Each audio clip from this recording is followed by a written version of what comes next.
Dun, dun, dun. Is CrossFit dangerous? I'm gonna say no. You know what? I'll spice it up. I'll say yes. I'll say yes, it No. is. She works for the NSCA. Even going max effort in burpees and thrusters and rowing, generally for even the average competitor, is going to have more of a positive health impact than it will a negative one. Group fitness allows for folks to engage with fitness and enjoy working out. And for a lot of people, it's the only option they would ever even try. Chris, you should be a lawyer. Do all CrossFit competitors need to be doing easy work? No. Hopefully no one sounds clips these things and just takes it for their own use. It's going to sound like an idiot multiple times in this podcast, probably. So do I think it's optimal? Yes, but with the caveat that it has to be done appropriately and not just all crazy.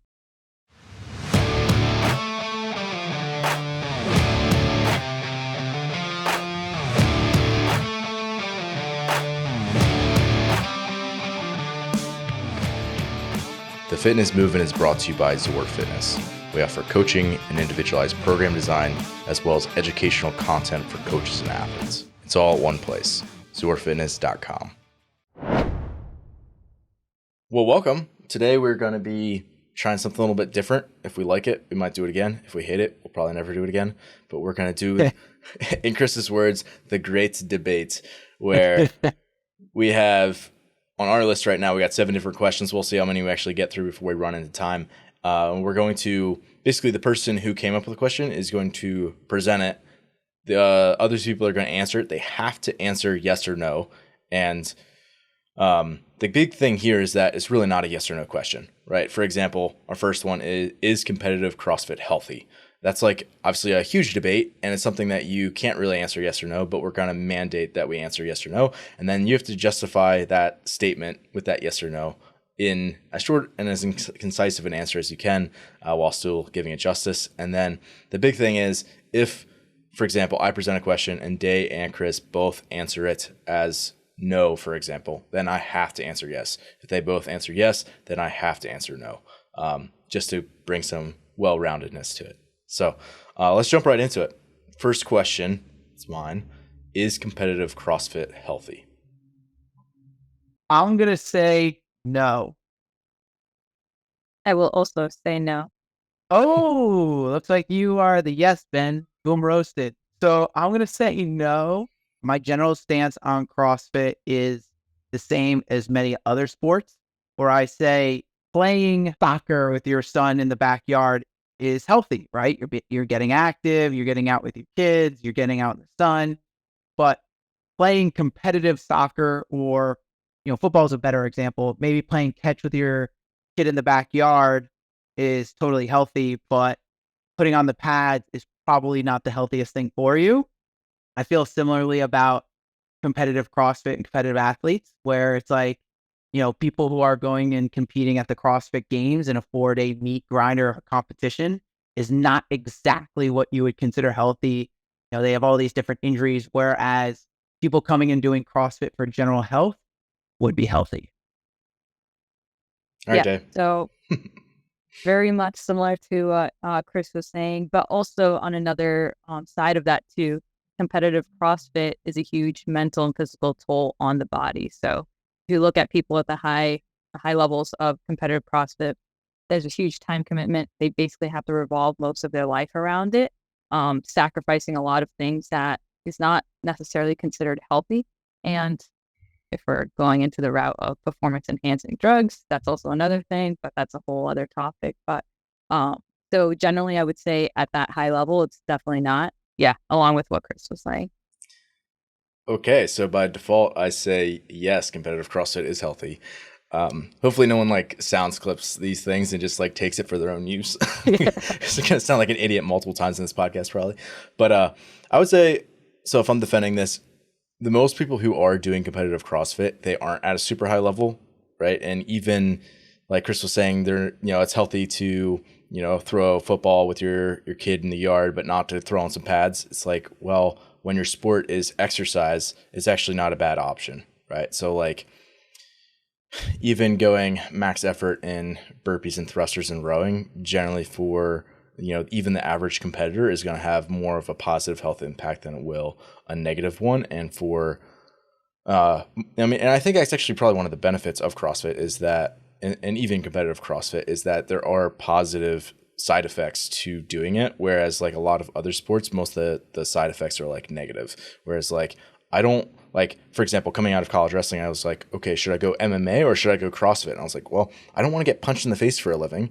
And likely I'm not going to be that great at it. So if I'm not going to be great at something, I might as well not do something where it's like direct opposition to my health. So I'll say yes. That was a good defense. Actually, let's do this. We'll run through, and Chris will do his first one, and then Day, you'll do your first one. And we'll just keep running through in that order. B, C, D, if you will. Yeah, sure. So our group fitness class is best for everyone, is what I'm going to say. Or best. Our group fitness class is best. I feel I will like, say, what are you going to say, Day? I was going to say no. Yeah, I would say no too. All right, looks like I'm yes. So I'll go first on this one. So, I mean, I own a gym. Chris works at a bunch of gyms. Day has done group classes as well. So again, we all kind of sit in the middle. We all are the individual design coaches, but we all have been a part of group fitness classes as well. But certainly I don't think it's for everyone. Like if someone doesn't move well, they have, just bad positions. They have a lot of joints, issues where they're getting into pain when they try to squat low or put their hands over their head.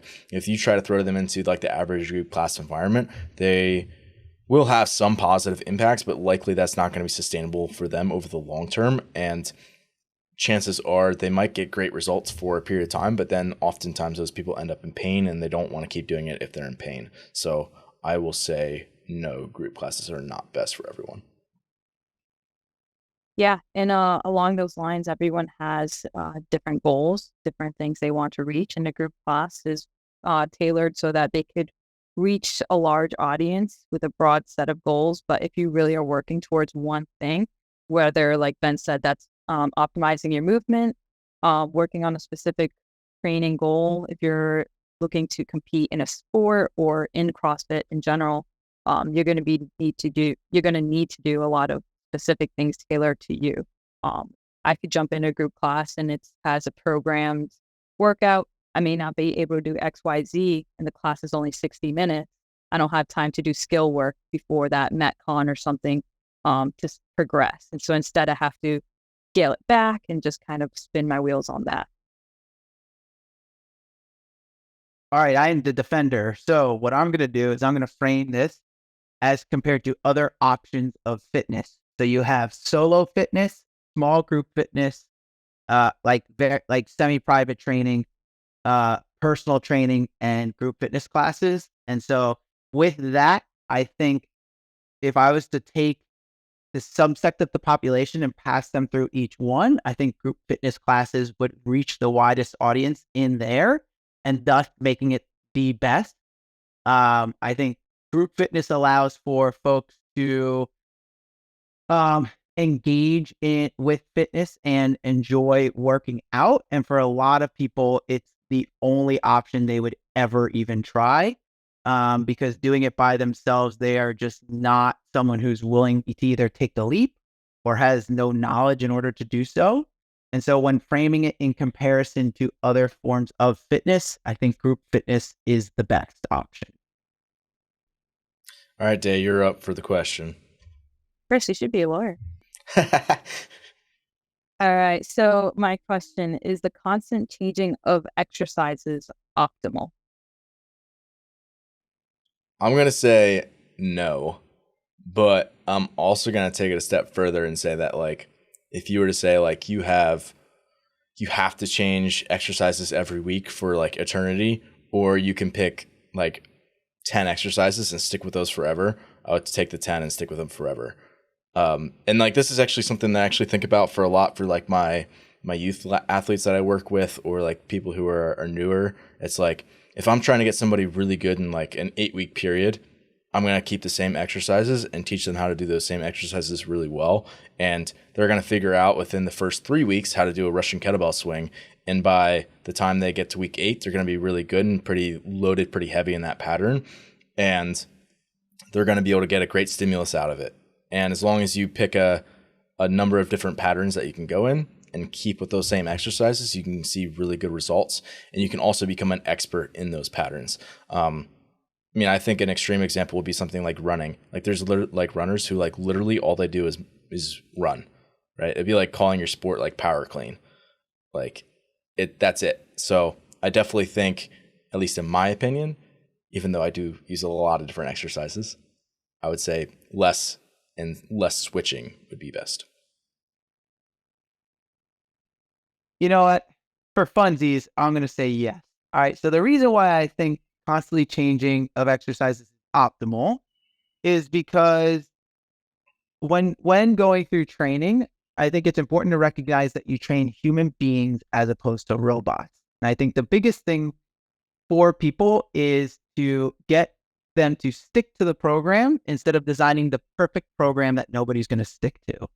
And I think for most people, at least in the very beginning, having something that they enjoy, that they're looking forward to doing every single day, is going to allow to longer adherence over a longer time period than consistently doing the same exercises.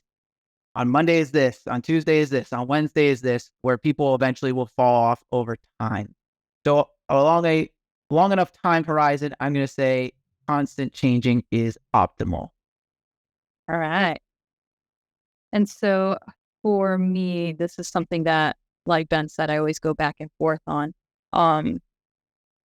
I would say yes, but it depends on the cycles that you're going through. So changing it every week is not optimal, not something I would do, but every 4 weeks, depending on the length of the cycle that someone's going through, that's where I do change movement pattern, change the exercises based on the movement patterns. That's an approach that I like to take. So if we're doing squat variations for the first 4 weeks, let's say it's a strength cycle, we're working on back squats. The next 4 weeks, depending on the mesocycle goal, it could still be back squats. I'm okay with keeping it the same, but I also do like varying it to another squat pattern. So it could be front squats or something like that, or change it up there. So do I think it's optimal? Yes, but with the caveat that it has to be done appropriately and not just all crazy from day to day or week to week. Dang, I really thought you were going to say no, which is why I went yes. Otherwise, I would have went with no. You're just trying to make it difficult for the person who's got to follow you up. Well, I was just like, we're all going to say no, but that was not the case. So, I mean, it was technically kind of no. Like, I wouldn't change it all the time, and that's definitely something I don't like doing. But changing it from cycle to cycle, and take a conjugate method approach in a way for that. All right, I'm up. Do all CrossFit competitors need to be doing easy work? Okay. I'm going to say yes. I think all CrossFit competitors need to be doing easy work. And the reason why I say that is I'm going to run the spectrum here. If you're a high-level CrossFit athlete, you need to be doing easy work of all types of shapes and sizes.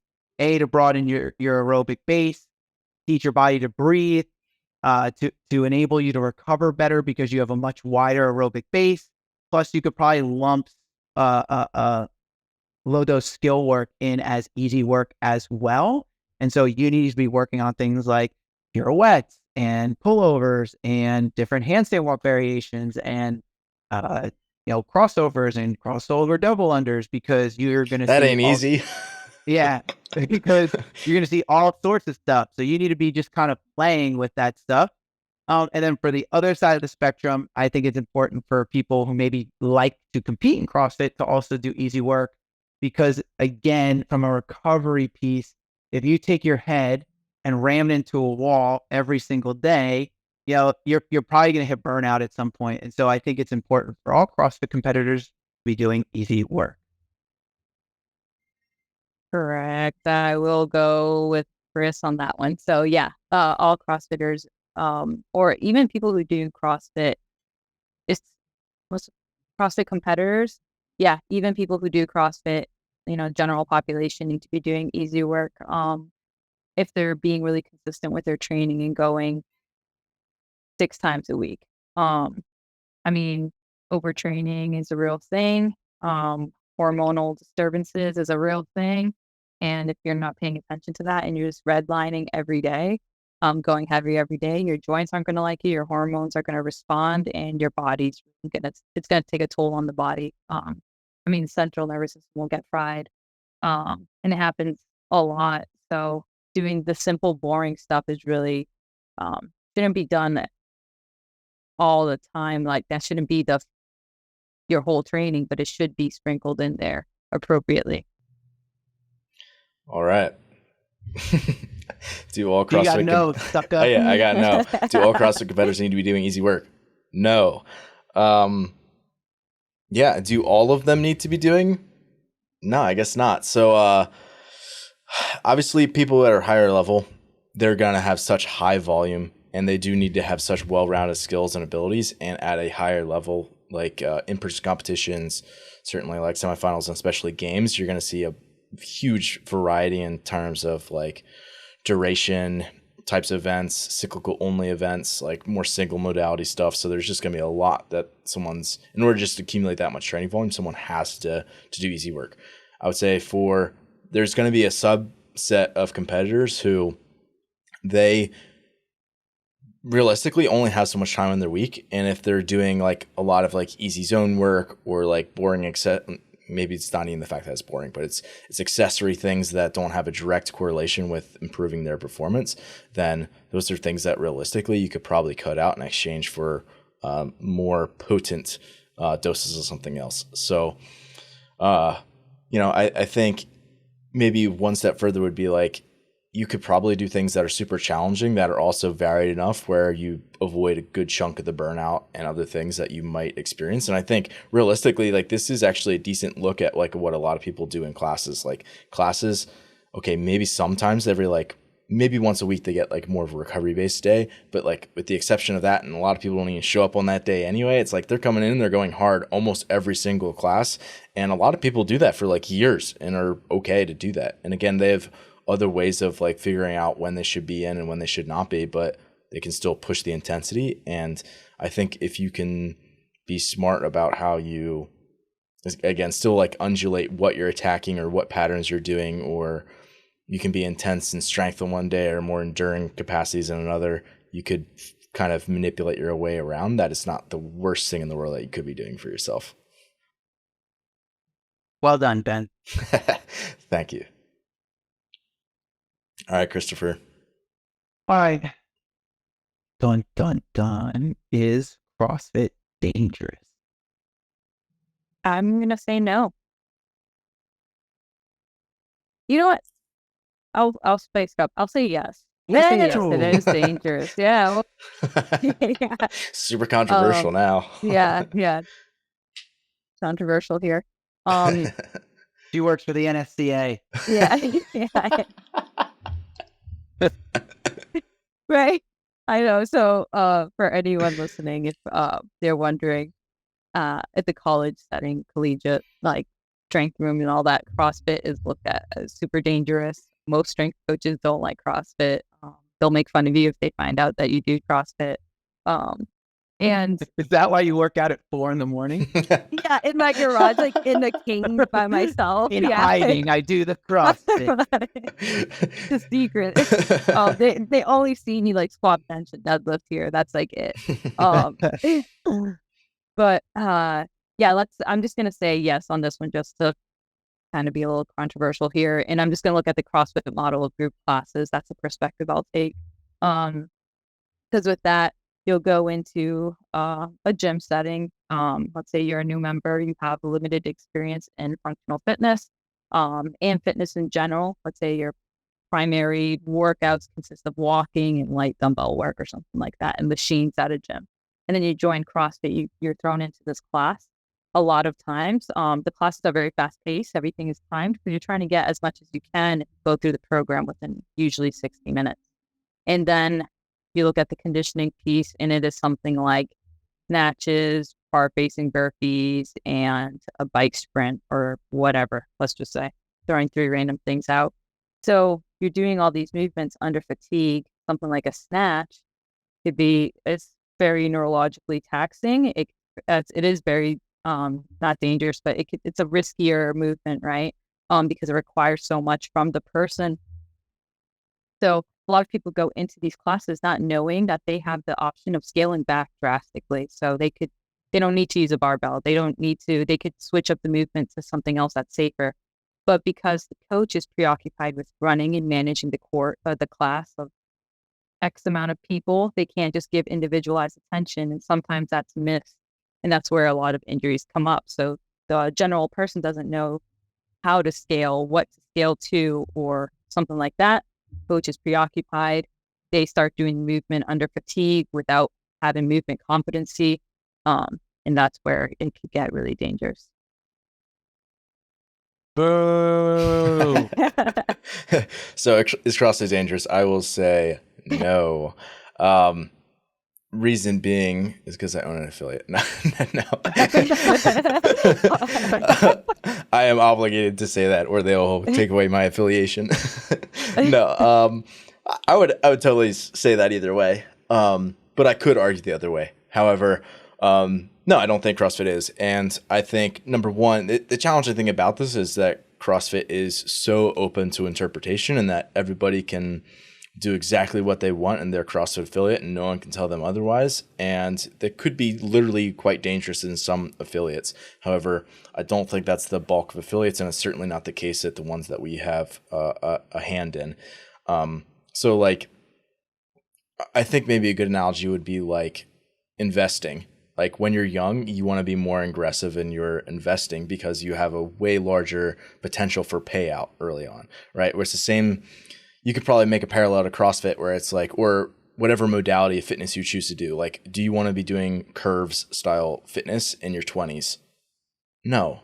Like, there is almost no risk there. However, there's also almost zero chance for reward either. Like, the barrier for entry is so low that there's also like really no component of like, there's no real strength expression. There's no going up against your capacity, right? It's like going in and like doing some like light machines, right? So yes, you can be, a little bit, you can be an affiliate where you can be more methodical about things. But even if you're at one of those that's like super aggressive all the time, like even if for something like does pop up and you get a little tweak or something, like you're going to be young and resilient and you can deal with it. And again, I think as you get longer into your career and you slowly shift your demographic, either your gym's programming needs to change to reflect that from a top-down perspective, or you as the individual needs to adjust it a little bit. But I definitely don't think that's like an inherent dangerous thing. And I am also going to say no. because you're also high up at all the affiliates. Yes. I actually help run multiple gyms. So no, I mean, this question, the reason why we threw it in there, I think frankly, if they had said no, I was going to say no anyways, just to break the rules. But I think it's because that for me, for a long time, and I don't do it as much anymore, but for a long time I was in sales. And so I'd be talking to people. People would see it on the building and come in and be like, I heard this is dangerous and everyone gets hurt. And my response to that was always, CrossFit's not dangerous. The poor application of it could be.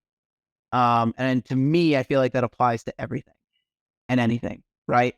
Driving a car is not dangerous, but the poor application of driving a car definitely is really dangerous, right? Or walking down the street is not dangerous, but maybe running across the street and not looking both ways can be dangerous. So when it comes to CrossFit, doing it appropriately with, varied movements, but under the supervision of a coach, mixing in and scaling appropriately, it's not, especially people who are like the vast majority of the people who attend our gyms come 3 times per week.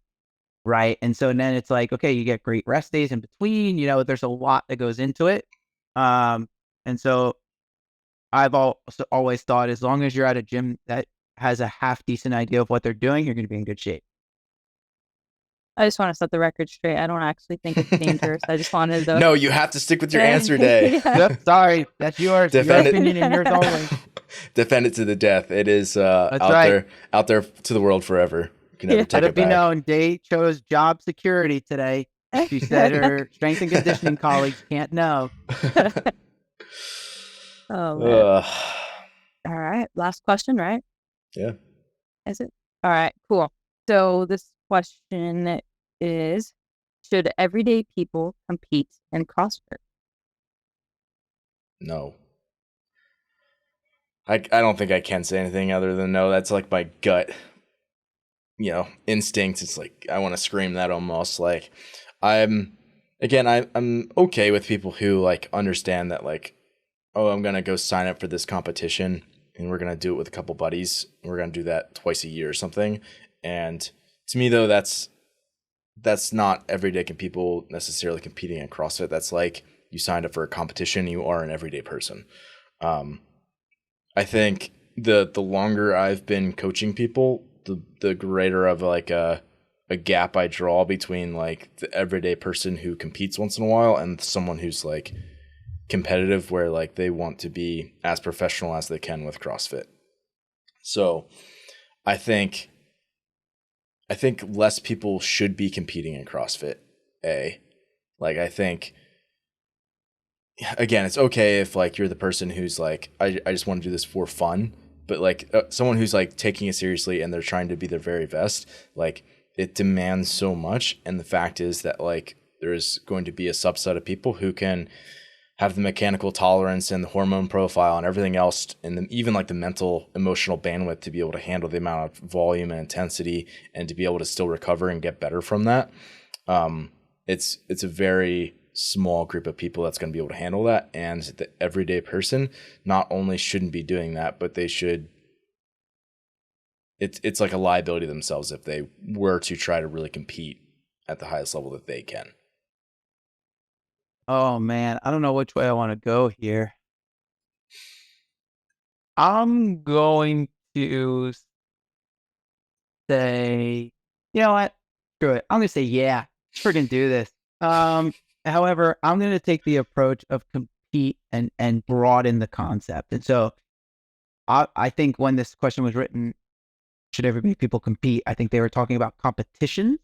However, I'm going to say that it's okay for people to compete in a regular class setting. And so again, to go back to affiliates who program appropriately for the people involved, I think it's fine for someone to be like, hey, Sue, me and you, we're not super fit. So why don't we but we're kind of the same. So why don't we kind of compete in this workout and see if we can get each other to push harder, right? It's kind of it's something that people don't realize right away when they come into an affiliate, but I can't tell you how many times I've walked into a gym, even our gyms, and be like, Sally got me today. I'm like, Sue and Sally they compete against each other? Like, they're like ultra scaled, right? And so, but they work out, Put that on a t-shirt, ultra scaled. Yeah. But they work out with each other every time they come in.